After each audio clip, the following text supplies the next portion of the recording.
ओम नमो भगवते वासुदेवाय। आज हम आपके अधिक मास के लिए लेकर आए हैं तुलसी जी की एक नई कहानी। लेकिन उससे पहले हमें बहुत खुशी है कि आपको अधिक मास की सभी कहानियाँ आपको बहुत पसंद आ रही हैं।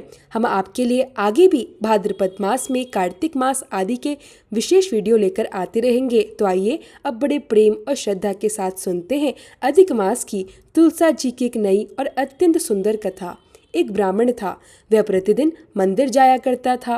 वह रोज तुलसी माता की पूजा करता था और पूरे श्रद्धा भाव से तुलसी माता से प्रार्थना करता था कि हे तुलसी महारानी, मेरा आनंद करना, मुझ पर अपनी कृपा बनाए रखना।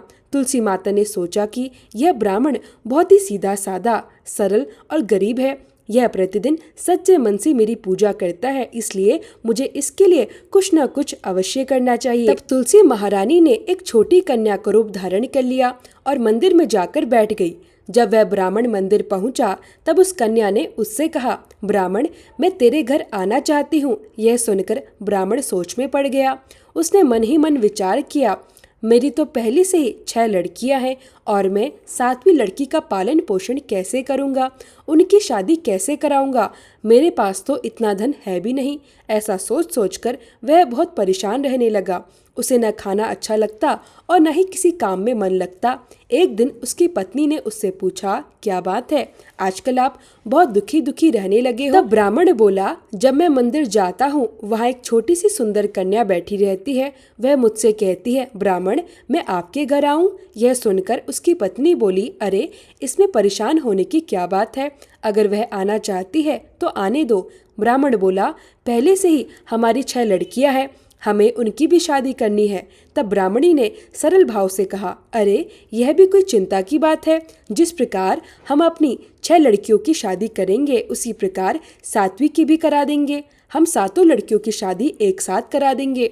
अगले दिन जब ब्राह्मण मंदिर गया तब उस छोटी कन्या ने फिर पूछा, ब्राह्मण, मैं आपके घर आऊं।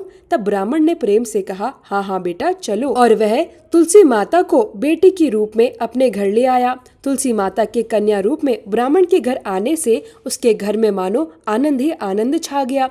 घर में सुख समृद्धि आने लगी। लक्ष्मी जी की कृपा बरसने लगी। धीरे धीरे समय बीतने लगा। जब ब्राह्मण अपनी 7 कन्याओं के विवाह के लिए वर ढूंढने जाने लगे तब उस छोटी कन्या ने उनसे कहा, मेरे लिए तो आप शालिग्राम जी के मंदिर में जाकर शालिग्राम जी से कहना कि वे बारात लेकर आएं और मेरी 6 बहनों के लिए आपकी जैसी इच्छा हो वैसा वर चुन लेना। तुलसी महारानी की कृपा से सभी 7 बेटियों के लिए जेवर, कपड़े, भोजन और विवाह का सारा सामान अपने आप तैयार हो गया। पूरा घर खुशियों से भर गया। फिर बहुत ही धूमधाम और आनंद के साथ 7 कन्याओं का विवाह संपन्न हुआ। जिस प्रकार तुलसी माता ब्राह्मण के घर में आई और उसके जीवन को सुख समृद्धि और आनंद से भर दिया, उसी प्रकार वे सबके घरों में कृपा करे। जैसे उन्होंने उस ब्राह्मण पर अपनी कृपा बरसाई, वैसे ही हम सभी पर भी अपनी कृपा बनाए रखे।